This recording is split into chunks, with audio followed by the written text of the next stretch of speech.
Assalamualaikum warahmatullahi wabarakatuh. Nama saya Griselda Nindi Alifa, NPM 194200037 dari kelas 2K2. Pada video ini saya akan membahas mengenai praktikum kimia zat warna yang berbahan dasar dari alam. Zat warna alam untuk bahan tekstil pada umumnya diperoleh dari hasil ekstrak berbagai bagian tumbuhan seperti akar, kayu, daun, biji, ataupun bunganya. Pada praktikum kali ini saya menggunakan bahan dasar daun jati sebagai zat warna alam untuk bahan tekstil. Kandungan aktif dalam daun jati yang berfungsi sebagai pewarna tekstil yaitu antosianin. Umumnya daun jati muda dimanfaatkan sebagai pewarna alam dengan hasil pewarnaan berupa warna-warna yang lebih variatif. Struktur molekul antosianin merupakan zat organik yang tidak jenuh dan termasuk dalam golongan flavonoid. Pada pH asam sekitar 1-2, bentuk dominan antosianin ialah kation flavilium. Pada bentuk ini, antosianin berada pada kondisi paling stabil dan paling berwarna. Antosianin sebagai pigmen zat warna alami memiliki sifat polar yang mana akan larut dengan baik pada pelarut-pelarut polar. Antosianin berfungsi sebagai antioksidan. Oleh karena itu, daun jati muda berpotensi sebagai sumber zat pewarna alami. Kestabilan zat warna alami pada daun jati dapat dipengaruhi dari beberapa faktor, yaitu pengaruh pH, cahaya, dan suhu.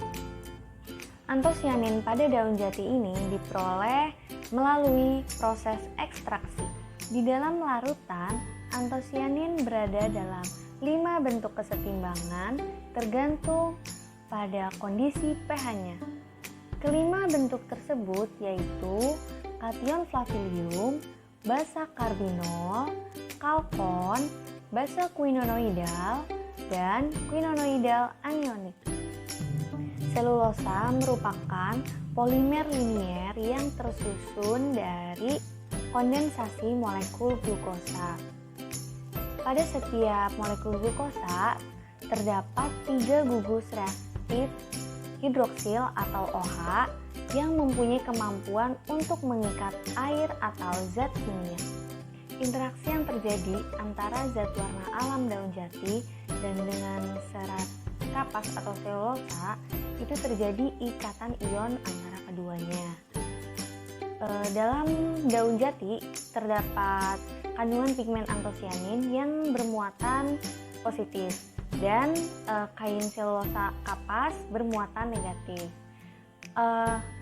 Dari kedua interaksi tersebut terjadi ikatan ion. Ikatan ion ini berinteraksi melalui jarak jauh di antara zat warna dengan serat atau kain. Tapi di antara keduanya sudah terbentuk ikatan yang disebabkan oleh gaya Coulomb.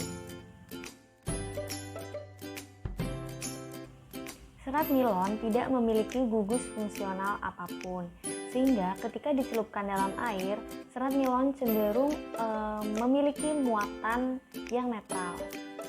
Agar zat warna berikatan langsung dengan inti serat nilon, seringkali ditambahkan zat pembantu berupa cuka. Cuka di sini berfungsi sebagai pendonor H+ dalam air yang akan memberikan muatan positif pada serat nilon sehingga serat nilon dapat berikatan dengan zat warnanya.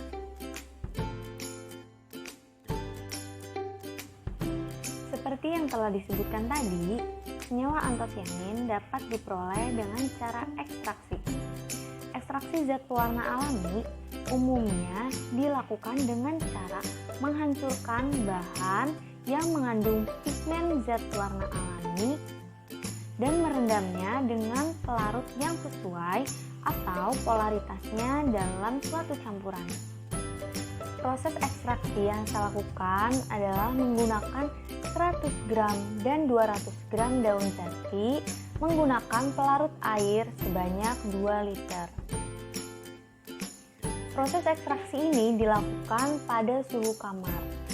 Pertama-tama, bahan dari alam yaitu daun jati sendiri dihaluskan dengan cara di blender, kemudian dilakukan perendaman oleh air sebanyak 2 liter.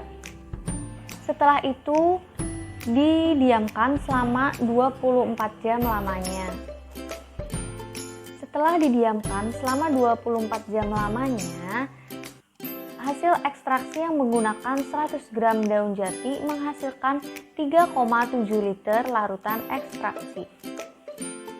Kemudian, hasil ekstraksi dari 200 gram daun jati menghasilkan 3,5 liter larutan ekstraksi. Jika dilihat dari warna dan larutannya, hasil ekstraksi yang menggunakan 200 gram daun jati menghasilkan warna yang lebih pekat dan juga larutan yang lebih kental dibandingkan dengan proses ekstraksi yang menggunakan 100 gram daun jati. Antosianin yang terkandung pada daun jati muda ini bersifat larut dalam air sehingga menghasilkan warna merah cenderung coklat pada hasil proses ekstraksi. Pigmen antosianin ini terdapat pada cairan sel tumbuhan dan senyawa ini berbentuk glukosida yang menyebabkan warna merah cenderung coklat pada hasil proses ekstraksi. Setelah dilakukan proses ekstraksi, selanjutnya adalah proses pewarnaan. Proses pewarnaan dilakukan dengan cara pencelupan kain menggunakan larutan pewarna alam dari hasil ekstraksi daun jati tadi, yang dilakukan pada suhu kamar atau suhu ruang. Pada proses pencelupan ini, saya menggunakan variasi garam 0 gram garam, 1 gram garam atau 1 sendok teh garam, dan 2 sendok teh garam. Proses pencelupan yang ditambahkan dengan garam atau elektrolit menghasilkan warna yang lebih tajam dan lebih pekat. Hasil pencelupan dari 2 sendok teh garam menghasilkan warna yang lebih pekat dan lebih tajam dibandingkan pencelupan yang tanpa menggunakan garam. Pencelupan yang menggunakan 1 sendok teh garam warnanya juga lebih pekat dan lebih tajam dibandingkan dengan yang pencelupan tanpa garam. Kemudian, proses pencelupan yang ditambahkan dengan 2 sendok teh garam menghasilkan warna yang lebih pekat dibandingkan dengan penambahan 1 sendok teh garam pada proses pencelupan. Pada tahap ini, partikel zat warna bergerak dari larutan pewarnaan menuju permukaan serat, sehingga terjadi proses penyerapan atau adsorpsi pada permukaan serat menuju ke dalam serat. Selanjutnya, partikel zat warna akan bergerak ke arah yang lebih dalam dari serat, yaitu inti serat. Proses penyerapan zat warna akan bertambah apabila dilakukan penambahan garam atau NaCl. Karena dalam larutan, serat kapas akan lebih banyak muatan negatifnya. Maka dari itu, untuk mengurangi muatan negatif pada serat kapas, dilakukan penambahan elektrolit yaitu garam atau NaCl.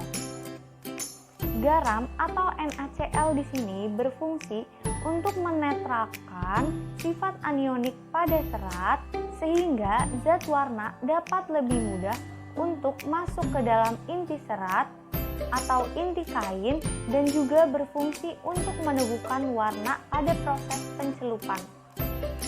Sekian penjelasan mengenai praktikum kimia zat warna berbahan dasar alam daun jati. Mohon maaf atas segala kekurangan yang ada pada video ini karena saya masih dalam tahap belajar. Terima kasih sudah menonton video ini. Semoga ada manfaat yang dapat diambil dari video ini.